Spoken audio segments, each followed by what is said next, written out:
Well, I think you're incredible. I mean, I love your content. I would repost you every day. I'm always like, oh, pull it in a little bit. Like I can't just constantly just repost, but I think your content is excellent and you do such a great job of being clear in your communication. Thank I reached you. out to you because when I send puppies home, I feel like there's sometimes a disconnect between what I am encouraging the puppy families to do, which is, and we could go a lot of different directions. But you and I kind of have talked back and forth about boundaries and management through gates. And I don't know why this doesn't hit the way I'm like, boy, if you could just have good management for even just the first couple of weeks, if your puppy just had a defined area or a zone that they knew, okay, this is my area, it solves a lot of problems.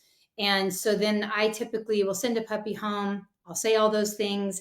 And then I'll get the email 2 weeks later. They're crazy.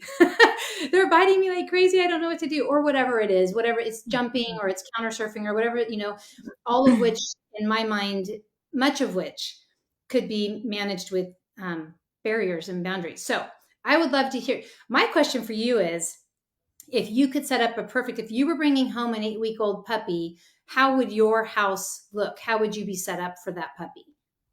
Yeah, it's so what you say about kind of the disconnect. It is really kind of interesting to think about. And it's hard to remember that not all new puppy parents have kind of the brains that you and I have in terms of setting puppies up for success and giving them a world that is compatible to their age, which we also, I mean, we know that puppies are obviously young and they're nowhere near adulthood, of course, but like they are babies. And I think people totally, we can lose sight of that they are totally unable to make the choices we would want them to make. They are totally unable to be successful on their own. And we need to give them a ton of gentle guidance and help to get through this baby phase. Mhm. So, to answer your question about kind of what ideally would a setup look like when someone first brings a puppy home, and you mentioned boundaries, and I think sometimes when we hear boundaries, we think of like imaginary rules or like boundaries for the puppy's behavior, but no, we're actually like really talking about kind of physical boundaries and boundaries in the sense of creating spaces for our puppy where they can be puppies without us worrying and without them worrying. And I've kind of fallen down the rabbit hole of gentle parenting with humans, and I found this amazing creator who said there was a TikTok, of course, where I get all my information. There was a TikTok of someone with a human baby, and they were constantly pulling the baby away from stuff that the baby wasn't supposed to be doing. The dishwasher, the plants, all that stuff that's not baby proof. And this creator was like, "Oh, they need a yes room where they're a space where there are no no's." And I Mhm. love that for puppies, where puppies absolutely need a space where they can't get into trouble, whether that's with you, whether that's with your home environment, whether that's with the other animals in the home, the children in the home.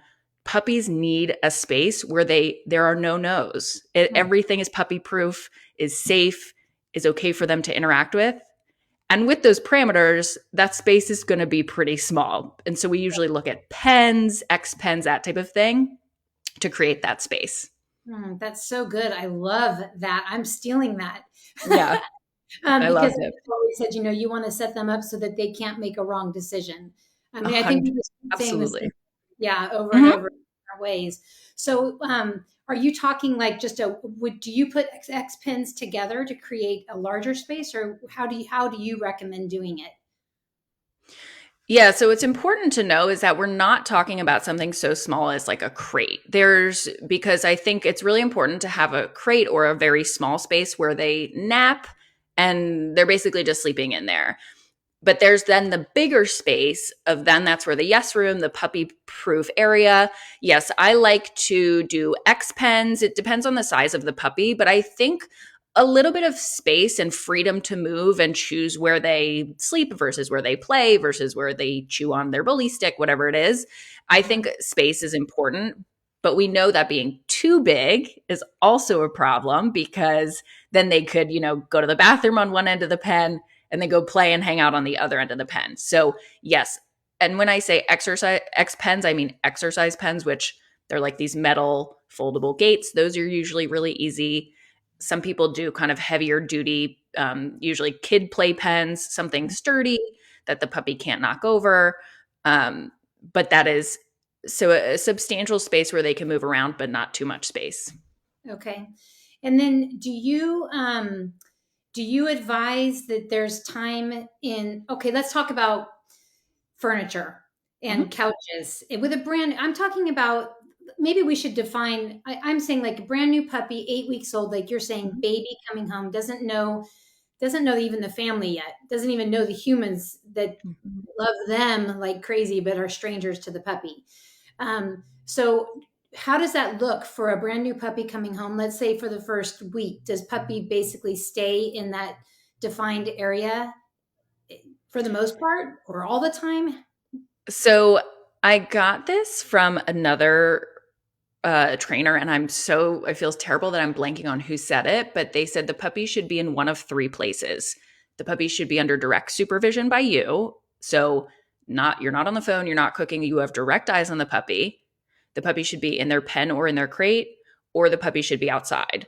So I think it's okay to have some time out of the pen area if you are able to do 100% supervision and most importantly observe, because puppies typically have this kind of arc of activity and behavior where they first come out and they're rested and they're really fun, and then 20-30 minutes go by, they start getting overtired and they've kind of had a lot of play, and then they start getting really mouthy, and they might start then going for the furniture, that type of thing, and at which point you would want to gently probably move them back to their pen and give them something to do to help them calm back down.